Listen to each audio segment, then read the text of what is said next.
And today, we're diving into something I think resonates deeply with pretty much everyone.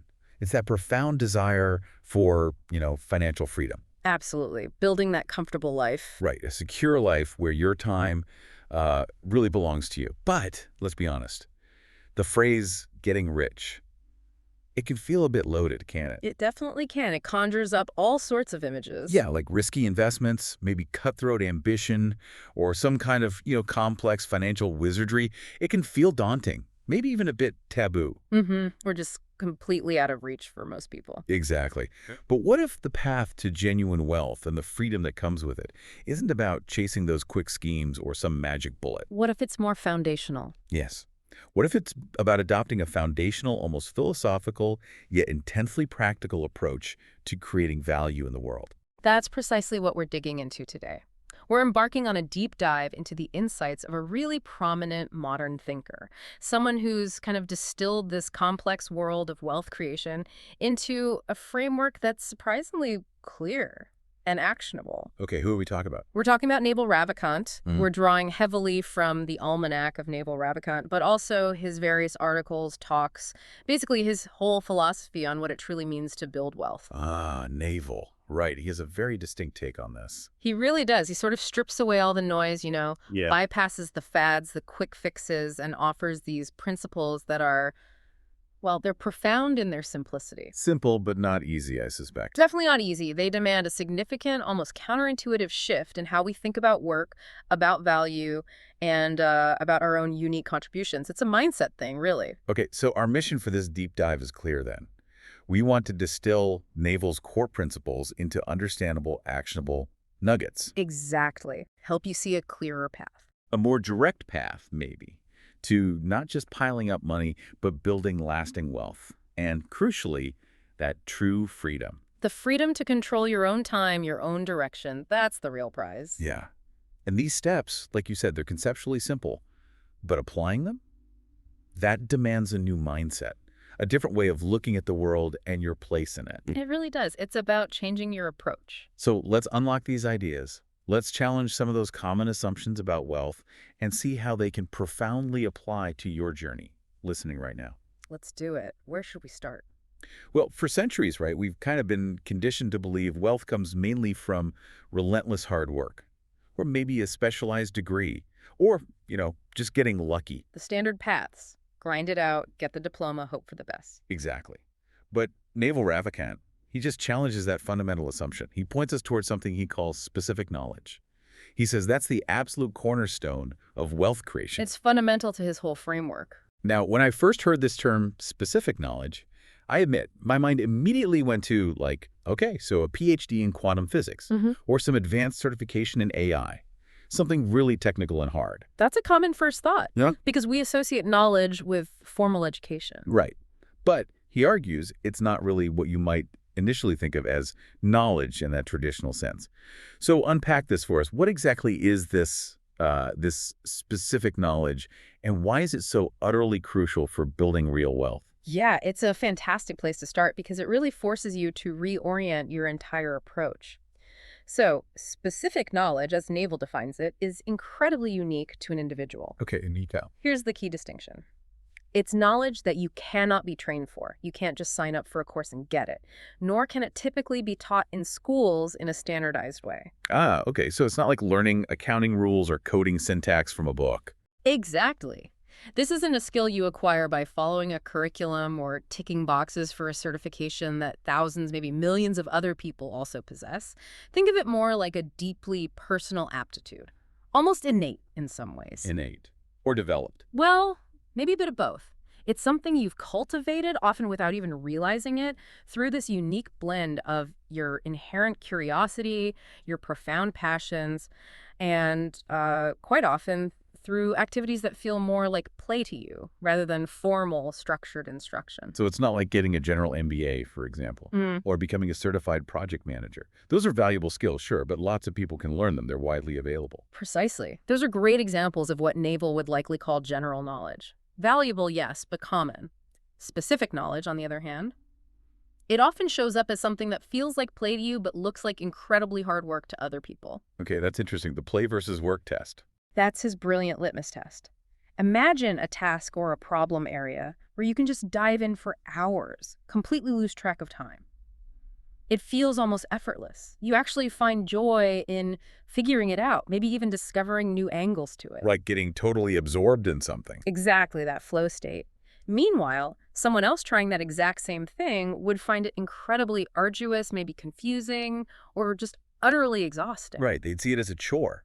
Precisely. And that natural inclination, that almost unconscious aptitude, that feeling where time just vanishes, that's a really strong indicator you've tapped into your specific knowledge. It's the thing where you have an almost unfair advantage because you don't perceive it as a chore. You perceive it as an engaging puzzle. Oh, just fun. Yeah, delightful exploration, maybe. Yeah. And this inherent ease, this natural pull towards it, it gives you an undeniable edge when you eventually bring it to the marketplace. That's a powerful distinction. But if it's not formally taught, how do you actually get this kind of knowledge? Is it just something you're born with, like a raw talent? Or can you actively cultivate it? Oh, you absolutely cultivate it. But not in that traditional classroom way. It's built incrementally, usually over long periods. Often it's just driven by intense, insatiable curiosity. Following your interests. Deeply following them. Think about the topics you find yourself constantly researching online. Long after your official workday is done. What problems do you naturally gravitate towards solving just for fun because you actually enjoy the challenge? Things you geek out on. Exactly. What rabbit holes do you frequently disappear down purely for the joy of understanding something or mastering a weird little skill?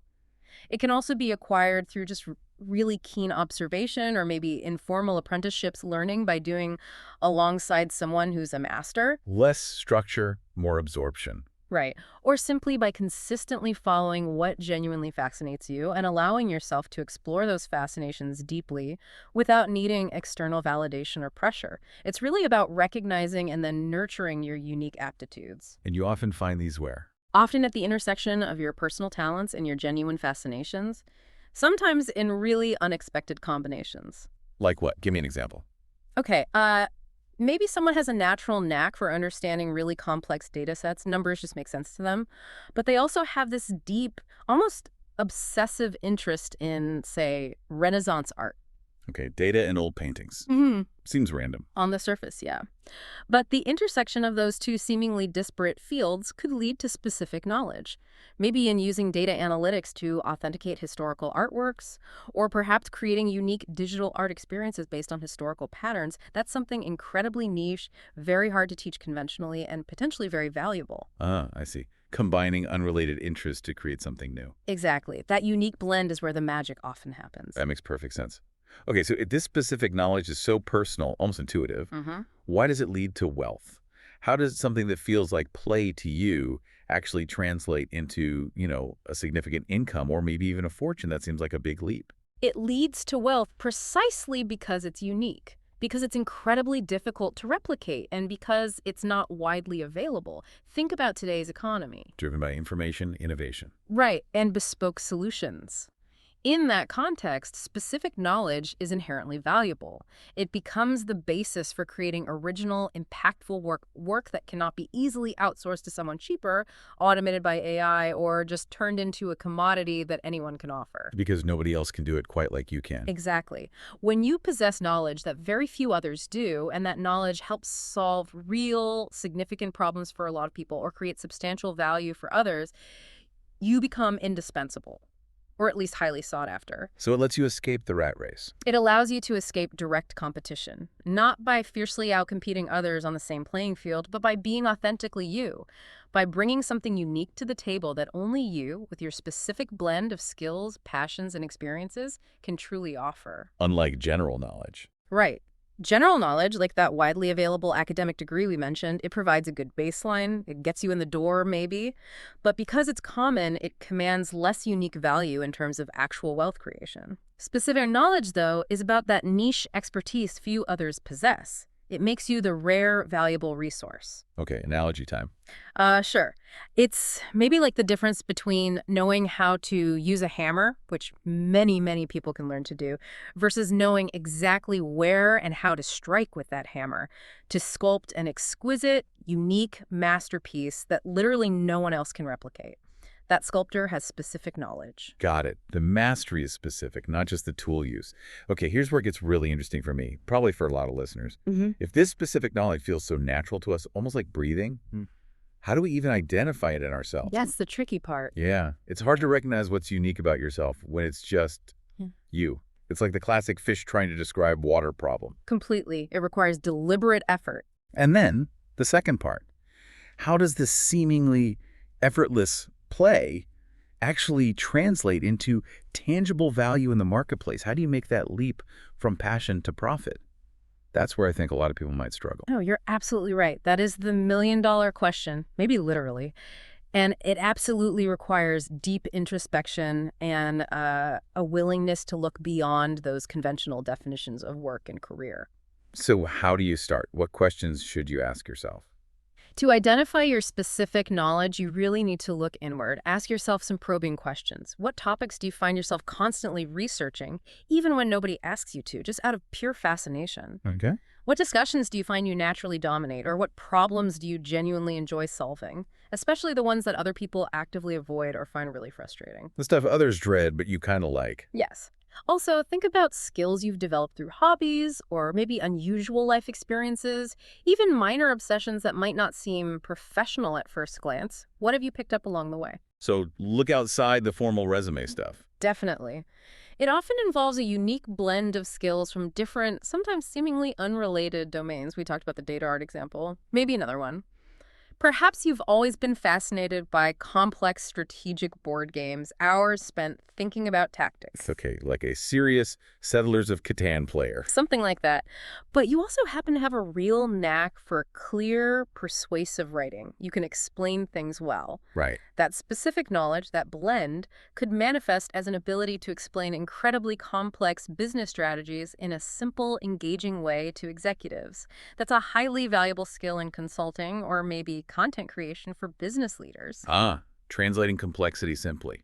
Born from gaming and writing. Could be. It's not just about what you're good at in a conventional sense, like getting good grades in math. It's about what you're good at and deeply passionate about, and where those two things intersect in a way that feels easy, almost effortless to you, like a superpower you didn't know you had. Right. Okay, so you identify the superpower. How do you translate the play into value? How do you connect it to the market? Right. Translating that play into tangible value involves finding a way to apply this unique blend of skills to solve a significant problem for a large number of people, or alternatively, to create something genuinely valuable that scales. Scales meaning it can reach lots of people. Yes, the market is incredibly efficient usually at rewarding unique solutions to widespread, painful problems. So it's about finding the demand for your unique supply. Finding where your weird skill set is needed. Exactly. You might love spending hours meticulously organizing complex information into intuitive structures. Feels like play to you, right? But to a company completely drowning in chaotic data, that's an incredibly valuable skill that saves them immense time, money, maybe prevents huge mistakes. So your play solves their pain. That's the connection. The key is recognizing that intersection of your unique ability and a real market need, and then figuring out how to package and offer that unique value effectively to others. And that takes courage. Yeah. To lean into something unconventional. Huge courage. The challenge isn't just identifying it, but having the courage to actually lean into it, especially if it doesn't fit a traditional career path. And then, crucially, continually deepening it. This isn't static. It evolves. Absolutely. Your specific knowledge isn't something you just find and then you're done. It evolves as you learn, explore, and get feedback. It's really a lifelong journey of discovery and refinement. Okay, that makes a lot of sense. So step one is discover and hone that specific knowledge, that unique blend of natural aptitude and passion. But once you've identified it, started honing it, how do you amplify its impact? Right, because having it is one thing. Yeah, having unique knowledge is great, but making it reach enough people or solve big enough problems to actually create wealth, that's another challenge entirely. And this brings us to Naval's famous saying, fortune is in the leverage. Yes, leverage is the amplifier. Okay, so what does he actually mean by leverage? And maybe more importantly, how do we get it? How do we make it work for us? Leverage is where your individual efforts start to become disproportionately effective. It's the force multiplier. At its core, leverage refers to tools, systems, or resources that multiply your judgment and your efforts. Multiply them how? They allow you to achieve outcomes that are significantly larger, sometimes exponentially larger, than the amount of time or direct labor you personally put in. It's fundamentally about scaling your impact beyond simply trading your hours for dollars. Moving beyond the one-to-one exchange of time for money. Exactly. Imagine you have a brilliant insight or a truly unique skill that's your specific knowledge. Leverage is what allows that idea or skill to potentially reach thousands, millions, maybe even billions of people instead of just the handful you can personally interact with in a 24-hour day. So without leverage, you're limited by your own physical presence and time. Right. You hit a ceiling pretty quickly. But with leverage, your influence, your impact can become almost boundless, potentially. So it's about making your unique contribution go exponentially further, beyond just your own two hands, your own direct work. It absolutely is. It's the ultimate force multiplier for your specific knowledge. And Naval makes a really useful distinction here. He categorizes leverage into old forms and new forms, and they have quite different characteristics. Okay, old versus new. Let's start with the old forms. What are they? The old forms he often calls permissioned leverage. Permissioned, meaning you need someone's okay. Pretty much. You typically need someone else's permission or their cooperation or significant upfront resources, which often requires permission from funders to acquire and deploy them. Okay, what are these traditional permissioned types? The first one is labor. Pretty straightforward. Other people working for you. Like employees, contractors. Exactly. Employees, contractors, large teams within a corporation. This is obviously a very powerful form of leverage. It allows you to delegate tasks, specialize efforts, expand your capacity far, far beyond what you could do alone. That's how empires were built, right? For centuries, this was the primary way to build large enterprises, from agriculture to industrial factories. But, and this is the key, it requires significant skills. Like what? Leadership, management, persuasion. And crucially, you need people to agree to work for you. You have to convince them, you have to pay them, you have to manage them. It's complex, it's human intensive, and it's inherently permissioned because people have to say yes. Got it. Labor is one. What's the other old form? The second old form is capital. Basically, money working for you. Investments, machinery. Yep. Financial investments, machinery, factories, large real estate holdings. Anything where capital itself is doing the work or enabling more work. Money can multiply itself, right? It can fund massive operations, acquire assets that generate income, or simply be invested to generate even more money through compounding. Also incredibly powerful. Immensely powerful. It lets you build infrastructure, automate processes, generate passive income streams. But just like labor, it comes with requirements. What kind of requirements? You need financial literacy, for one. The ability to assess and manage significant risk. And typically, you need access to substantial amounts of money just to get started. The it takes money to make money idea. Kind of. And you often need someone to give you that capital initially, like investors providing venture capital or banks giving loans. Or you need to have painstakingly accumulated it yourself over a long time. Again, it requires permission or significant prior effort and resources. So both labor and capital, super effective. But they have these built-in limitations because they are permissioned. Exactly. They often require external validation, existing wealth, gatekeepers saying yes, or convincing large groups of people. That can be a really high barrier for the average individual starting out. Okay, that makes perfect sense. They're powerful, but access can be tough. So what are these new forms of leverage Naval talks about, the ones that are supposedly more accessible? Right, this is where it gets really exciting, especially in our digital age. The new forms are what Naval calls permissionless leverage, and this is what he argues truly democratizes wealth creation today. Permissionless, Yeah. meaning you don't need anyone's approval. Largely, yes. He focuses primarily on product, which he breaks down mainly into two categories: code and media. Code like software, apps, media like writing, videos, podcasts. Exactly. And these are incredibly powerful for one specific reason.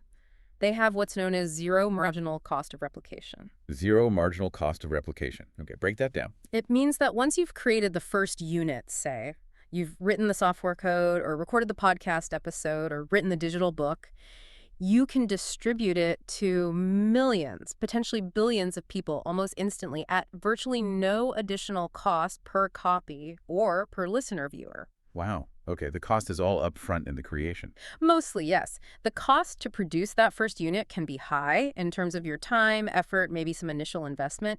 But the cost to produce the second, the third, the millionth unit, It's practically zero. A digital file can be copied endlessly for free. That is a fundamental game changer compared to, say, building a million physical widgets in a factory. Absolutely. Or delivering a service one-on-one a million times. And the huge advantage here, the reason it's permissionless, is that you often don't need anyone's explicit approval to get started. Well, think about it. You don't need a venture capitalist's permission to write code and publish an app to an app store, generally. You don't need a traditional publishing house to write an ebook and sell it on Amazon or your own website. You don't need a TV network exec to approve your idea for a YouTube channel or a podcast. Exactly. This dramatically lowers the barrier to entry for scaling your specific knowledge and unique value. You're bypassing the old gatekeepers. So you don't need investors to fund a factory or a huge team of employees to build out your distribution. Often, no. You can frequently do much of it yourself, maybe with a very small, agile team, and reach a global audience directly through the internet. This is precisely why we see individual creators, developers, thinkers building incredible influence and sometimes significant wealth, largely on their own terms. So specific examples would be things like creating a really popular software tool that solves a common problem, Yep, or writing an ebook on a niche topic that sells globally for years. launching a podcast that builds a dedicated audience, like this one, hopefully. Exactly. Or a YouTube channel teaching a specific skill that attracts millions of viewers and generates ad revenue or leads to course sales. Okay, so software, digital books, online courses, newsletters, podcasts, video content. These are all prime examples of this product leverage. They are perfect examples. A single act of creation, fueled by your specific knowledge, can reach a global audience without needing more direct labor from you for each additional user or customer. It truly democratizes the ability for individuals to scale their unique impact. And consequently, scale their potential for wealth creation. Right. Now, it's not magic, obviously. While the marginal cost of replication is zero, creating something great in the first place takes skill and effort. And then Getting notice. getting noticed in a very crowded digital landscape, managing the distribution, building an audience, staying relevant, that requires continuous effort, strategy, and often adaptation. It's arguably easier to create something today than ever before, but maybe harder to stand out and sustain attention over the long term. Right, the permissionless nature means more competition too, in a way. Yeah. Okay, but this idea of permissionless leverage through code and media, it feels incredibly powerful. Especially now, it really does democratize the ability to scale in a way that traditional leverage, like needing massive capital, never could. It's a huge shift. It means almost anyone, if they're armed with genuine specific knowledge, can potentially build significant wealth without needing to kiss the ring of the old gatekeepers. But, and this feels like a really crucial, but it's not just about building the thing, is it? Definitely not. Because plenty of people create apps that nobody downloads, write books nobody reads, start podcasts that fade away after 3 episodes. There has to be something more that makes it stick, that makes it grow, that sustains that amplified impact. What is that key ingredient? What's missing? You've absolutely hit on the critical differentiator. It separates those who truly succeed in leveraging their knowledge from those who just sort of produce things that disappear into the void. The missing ingredient, the essential catalyst that really brings specific knowledge and leverage together effectively, is accountability. Accountability. Okay, Mhm. define that in this context. It sounds serious. It is serious. Accountability in this context means the unwavering willingness to take full personal responsibility for outcomes, both the good ones and the bad ones. Owning it completely. Completely. It's about putting your name, your reputation, and often your personal capital, or at least significant time and energy, directly on the line. It's basically saying unequivocally, I own this, I stand behind this, I'm responsible for its success or failure. This is far more than just performing a task assigned by someone else. It's adopting a mindset of complete ownership. So it's about standing behind your work with everything you've got, not Mhm. just creating it and hoping for the best or blaming others if it fails. Exactly. No finger pointing. But doesn't that expose you to immense risk? Huge potential for public failure, damage to your reputation. It requires profound conviction, yes. And absolutely, it involves risk. Significant risk sometimes. But that risk is precisely why it's so vital for leveraging your efforts effectively, and it's also why the market ultimately rewards it so highly. Okay, how does that work? Why does risk lead to reward here? Well, firstly, individuals who accept high levels of accountability are inherently willing to take calculated risks that others just shy away from. They put skin in the game, as the saying goes. They're invested personally. Deeply. And the market, in turn, tends to reward those who take on more responsibility and genuinely stand by their creations with disproportionately higher returns. Hmm. If you're willing to step up and say, look, I'm the one who will make this software work personally, or I'm the one guaranteeing this project's success no matter what it takes, you're signaling a level of commitment and courage. That's rare. Incredibly rare and therefore incredibly valuable. You become the go-to person, the reliable one, because people know you will deliver or you'll take ownership and fix it if things go wrong. People trust that commitment. Okay, so risk-taking is part of it. What else? Secondly, and maybe even more importantly, by being consistently accountable, you build an ironclad reputation. A reputation for reliability, for integrity, for genuine competence.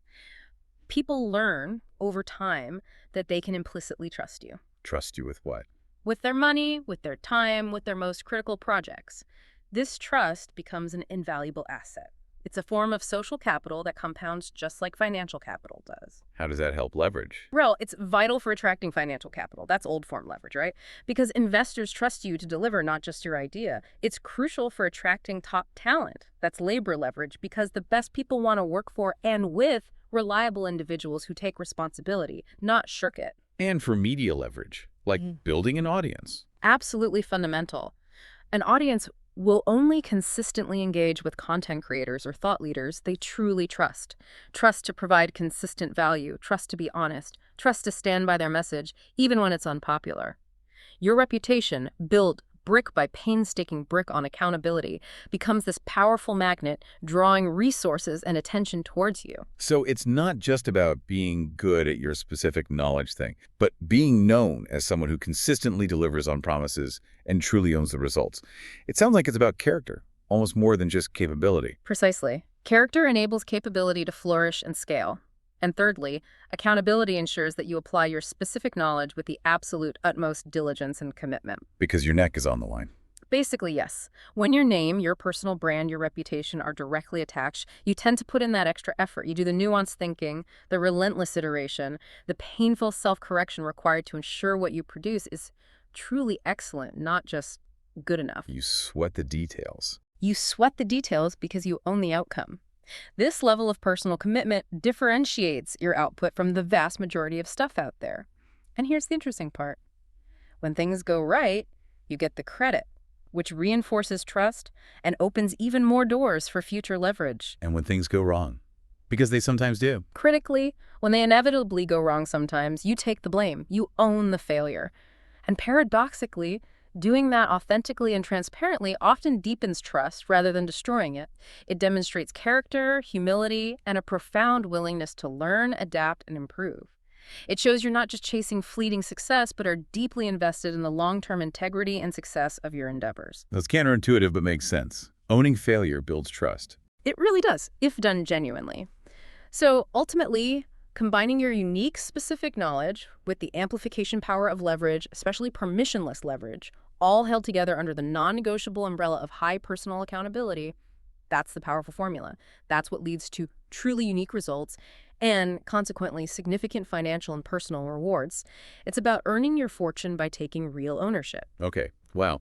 So we've identified our specific knowledge, the unique talent, the thing that feels like play to us. We're learning how to wield leverage, especially those powerful permissionless forms like code and media. And we're embracing accountability, putting our name, our reputation on the line. That feels like a pretty complete picture. It's a powerful combination. But Naval also emphasizes something else, something that feels different. He talks about the critical importance of playing long-term games with long-term people.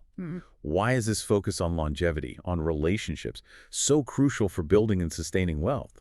It seems like a shift from pure strategy to something maybe more human, ethical even. It absolutely is a shift in focus, and you're right, it feels more human, more ethical. This is where Naval's philosophy really deepens, moving beyond just the mechanics of wealth creation into a broader, more holistic view of what constitutes a successful and wealthy life. So what does playing a long-term game actually mean? It means approaching basically all your activities, your projects, your career, your investments, your relationships with a deep, sustained perspective. It's about focusing on enduring growth over time. It's about understanding and harnessing the incredible power of compounding effects. Compounding. Like interest, but for everything. Exactly. Compounding applies to everything important, and it means building profound trust, which takes time. It's the opposite of chasing quick wins or immediate gratification or those short-term gains that often lead to, dead ends, burn bridges, or even self-sabotage down the line. It's the antidote to the get-rich-quick mindset. Completely. It's patient, deliberate value creation. So it's like constantly jumping from one fleeting trend to another. Or maybe sacrificing important relationships just to make a fast buck, only to find yourself isolated and untrusted later on. That would be short-term thinking. Those are classic short-term plays, and Naval argues they ultimately limit your potential dramatically.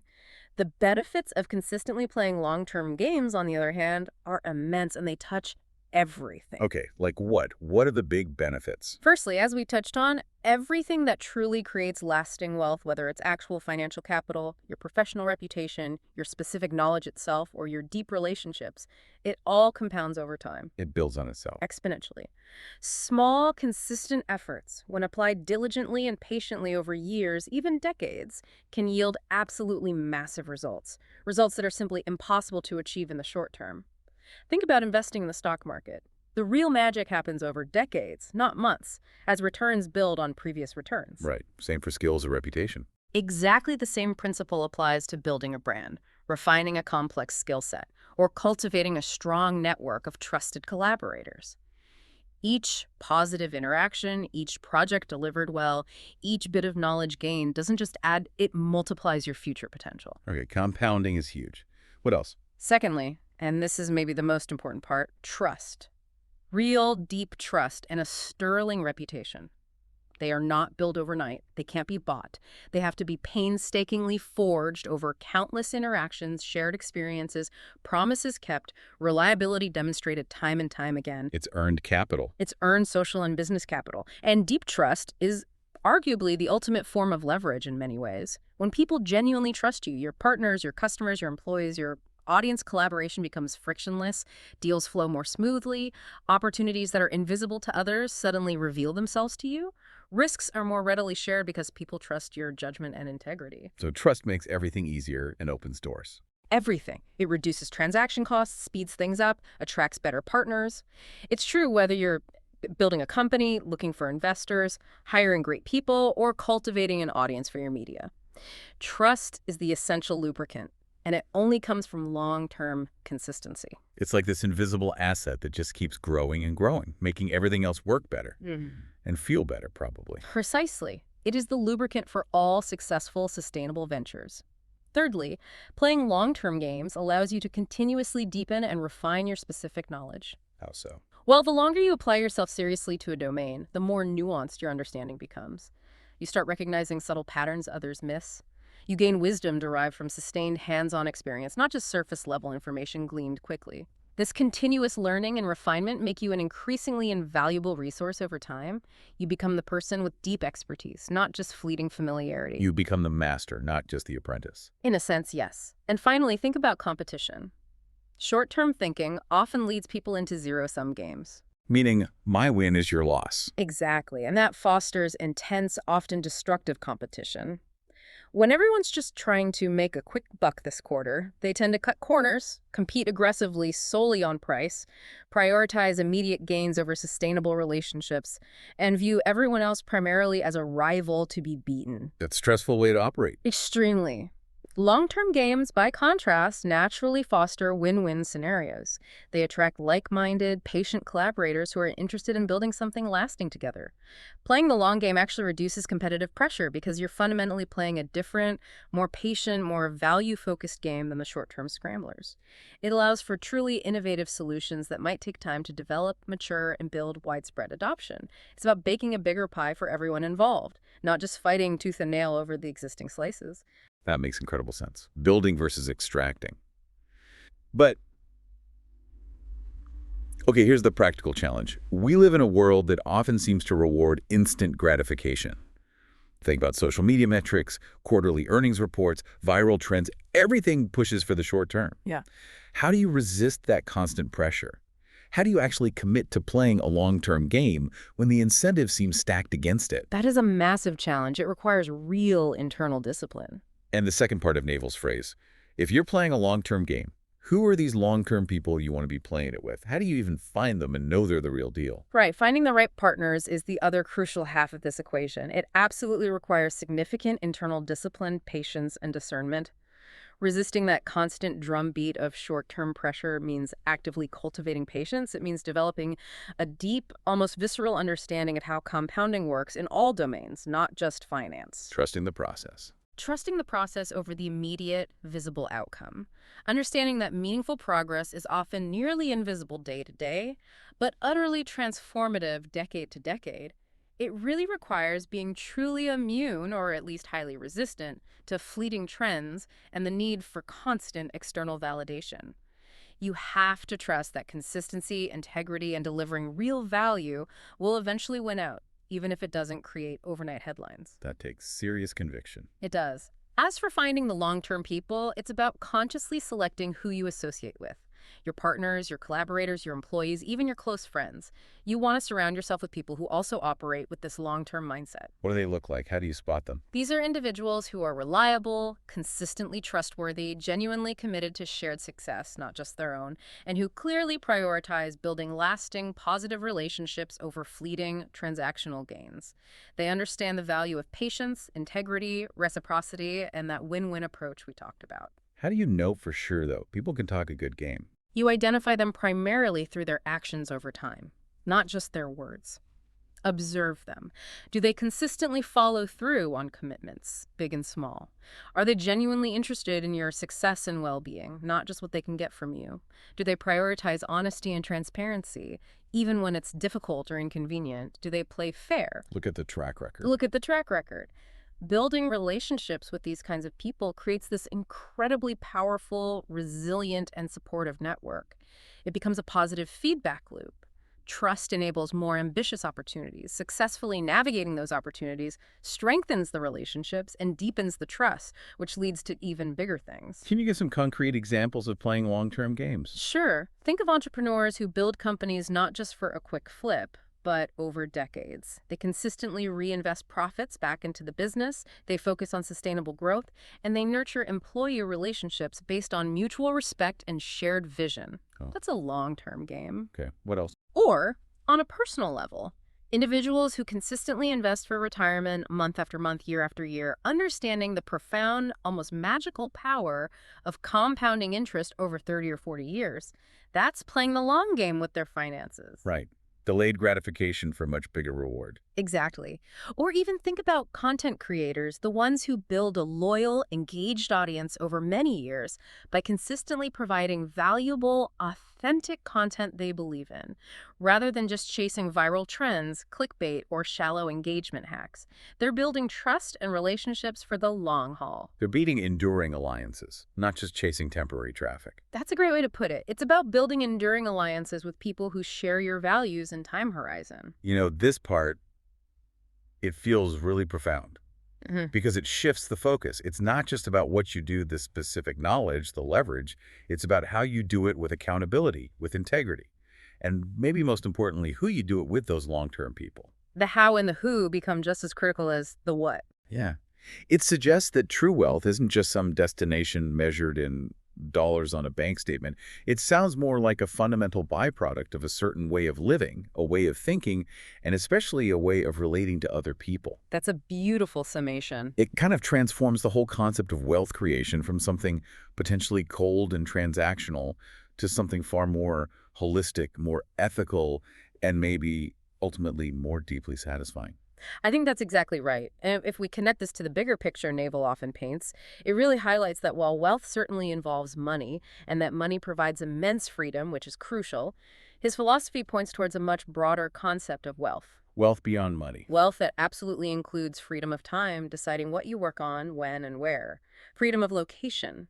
Freedom to choose your work based on interest, not just necessity, but also a profound sense of inner peace of mind, which comes from integrity and not cutting corners. And critically, the richness of strong, trust-based relationships. So it's an integrated view of a good life where financial wealth is one component. One component, yes, and often an outcome. It's an inherently ethical approach, too, because the foundation is giving more value than you take. You're not trying to just extract money from the system or from others. You're genuinely striving to create something valuable, something that benefits society, ideally at scale. And when you do that successfully, ethically, and sustainably, wealth tends to flow back to you as a natural, almost inevitable consequence. A virtuous cycle. Yeah. Contribution leads to reward, which enables more contribution. Exactly. It's a virtuous cycle of value creation, trust building, and reward. Okay. Wow. So let's try and pull all these threads together. What does this all mean when we synthesize it? How do these distinct yet clearly deeply interconnected pieces, you got specific knowledge, then leverage, then accountability, and finally playing these long-term games with long-term people, how do they combine? Do they form a practical, actionable, genuinely empowering path to creating wealth? Sounds like a lot to keep in mind, but also maybe like a clear synergistic progression if you see it laid out. You're absolutely right. It is a cohesive strategy, and when you really see how they fit together, the synergy becomes undeniable. Naval's entire approach can be synthesized into a surprisingly straightforward, though as we've said, definitely challenging and deeply rewarding set of steps. Steps that really build upon one another logically. Okay, lay it out for us then. Let's see the full tapestry, the integrated path. All right. It begins, fundamentally, with step one. Discover and hone your specific knowledge. This is your bedrock, your unique, irreplaceable foundation. The thing only you can bring. Exactly. It's about that constant seeking. What are you uniquely good at? What do you instinctively enjoy doing? Maybe to the point where it feels like play. What comes naturally to you, often found at that unique intersection of your passions and aptitudes. And then crucially, it's about continuously refining it. Not a one-and-done discovery. Definitely not. It's an ongoing, lifelong process. Learning, experimenting, deepening your understanding, pushing your own boundaries in those specific areas where you have that natural, inherent advantage. It's really about cultivating your internal superpower over time. Okay, so it starts inward. Leaning into your natural curiosity, what you find effortless, and then actively nurturing that, deliberately making yourself uniquely valuable in that domain. Exactly. That's the core. Then, once you've identified and really started nurturing this unique value, this specific knowledge, then comes step two. Find or build leverage. Okay, amplify the superpower. Precisely. This is where you strategically figure out how to scale your specific knowledge. How do you amplify your efforts so that your unique insights, your unique abilities can reach far beyond your individual hours? The recommendation is? Prioritize permissionless leverage. Code and media are the prime examples today. These incredibly powerful tools allow your specific knowledge to multiply its reach and impact, often without needing explicit approval from gatekeepers or requiring massive upfront capital investment. So, create something scalable. Yes. Whether it's building an online course, developing a piece of useful software, writing a popular newsletter, starting a podcast, creating a valuable social media presence, focus on creating something that can be replicated and distributed to potentially millions at near zero marginal cost. This is how your unique insight can realistically achieve global reach and impact. Right. This is where your singular genius, your specific knowledge, can actually touch the lives of many people, transforming it from just a personal skill into a scalable solution or valuable creation. Perfectly put. And that leads directly and necessarily to step three, embrace accountability. The glue. The non-negotiable glue that holds it all together and makes it trustworthy. You must be willing to put your name, your reputation, your full commitment squarely on your work. Skin in the game. Total skin in the game. Take calculated risks, yes, but be fully responsible for the outcomes, the wins, and the losses. This unwavering commitment, demonstrated consistently over time, builds that invaluable reputation. It builds deep trust within your network, among your collaborators, with your customers, with your audience. And that trust attracts more opportunity. It signals that you are reliable, you are trustworthy, you are deeply invested in the quality and integrity of what you create. Your reputation starts to precede you, and it becomes this powerful magnet, attracting even more opportunities for leverage, whether that's attracting capital, attracting talented people to work with you, or growing your audience engagement even further. You get the credit when things go right, reinforcing the trust. And you take the blame when things go wrong, which, as we said, often deepens character and trustworthiness even more in the long run. Okay, so you're building that trust, brick by brick, project by project, just through consistently delivering value and owning your work, win or lose. And that opens more and more doors for leverage. That's absolutely it. And finally, that brings us to step four. Play long-term games with long-term people. the sustainment mechanism. Exactly. This is what makes the whole thing sustainable and allows for true compounding. You have to cultivate immense patience. You need unwavering consistency in your efforts and absolutely integrity in all your dealings. Then choose your partners wisely. Critically, seek out, cultivate, and build enduring, trust-based relationships only with people who also think and act with a long-term perspective. People who share your values of integrity and win-win collaboration. These are the kinds of partnerships and collaborations that compound value, not just financially, but in terms of reputation, shared knowledge, collective impact over years and decades. This creates a robust, resilient, and mutually beneficial ecosystem around your efforts. It allows the true magic of compounding to kick in across all facets of your life and work. Hearing it laid out like that, it sounds almost deceptively simple in its articulation. Discover knowledge, get leverage, take accountability, play long-term.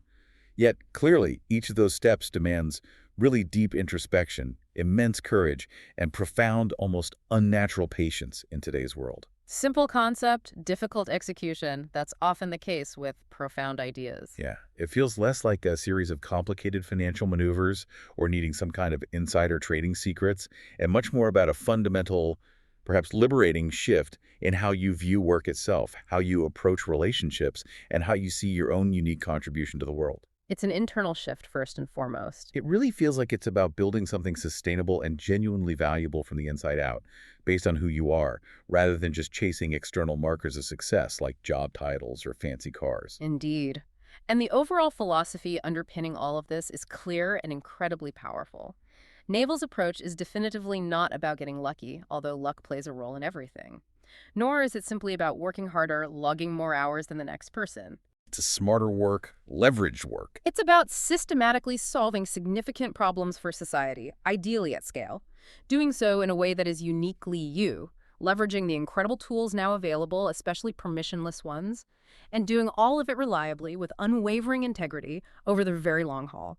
Wealth, seen through this lens, becomes an almost natural, often inevitable outcome. An outcome of what? An outcome of consistently creating immense value for others on a large scale by effectively harnessing your specific, unique contributions and earning deep trust along the way. It really reframes what it means to be truly wealthy, encompassing that freedom, that peace of mind, alongside the financial abundance. Okay, so let's quickly recap our deep dive into Naval Ravikant's refreshingly clear, maybe even countercultural philosophy of wealth creation. We've explored the absolutely unique and personal value of specific knowledge, finding that innate talent or profound curiosity, the thing that feels like play to you but looks like diligent work to others. That's your foundation. The starting point. Find your superpower. Then we understood the extraordinary scaling power of leverage, especially those modern permissionless forms like code and media, which allow your unique efforts to multiply almost infinitely without needing explicit approval or massive upfront capital. Amplify that superpower. Then we saw the absolutely critical, non-negotiable role of accountability, putting your name, your reputation, your full commitment on the line. This builds invaluable trust, which in turn attracts exponential opportunity and makes leverage truly effective. Own your superpower and its results. And finally, we uncovered the compounding, almost magical long-term benefits of playing long-term games with long-term people, building relationships, projects, and a reputation based on integrity and patience, which yields exponential returns and profound peace over time. Sustain your superpower and its impact within a trusted network. Right. And it's crucial to remember these aren't just abstract ideas for, Silicon Valley tech billionaires or venture capitalists living in a different reality. Not at all. These are actionable frameworks, principles. Exactly. Frameworks that you, listening right now, can start thinking about and applying today, regardless of your current situation, your industry, your bank balance, or your aspirations. It's a path that defines wealth, not just as a bigger number in your account, but as a byproduct of a life built on pursuing profound freedom, making a meaningful contribution based on your uniqueness, and cultivating deep, trusting relationships. It's a powerful call, really. A call to what? A call to identify your unique value first, then to build the courage to amplify it authentically and responsibly, and finally, to commit to the long, patient, ethical journey of building something worthwhile. So this really raises an important, maybe even challenging, but deeply personal question for you, the listener, to ponder after this deep dive. If wealth, in this richer sense, is truly the outcome of providing massive value at scale, based on your unique abilities and the trust you earn, What specific knowledge do you possess right now? What's the thing that feels like play to you but could be incredibly valuable work to others? And then, how can you maybe begin to explore the permissionless leverage that's available to pretty much everyone today to share that unique gift, that specific knowledge with the world in a bigger, more impactful way? Just think about it. What do you naturally gravitate towards? What problems do you find yourself solving just for fun? What topics can you just not stop learning about? Those are your invaluable clues. They point towards your specific knowledge. Because the journey to building true wealth, seen this way, is ultimately a profound journey of self-discovery first. Then persistent value creation. And finally, authentic contribution. It's not just about financial accumulation, is Not it? a primarily, no. That's the result, not the sole focus. So we really encourage you to take this deep dive even further, but within yourself. Reflect on these principles: specific knowledge, leverage accountability, long-term games.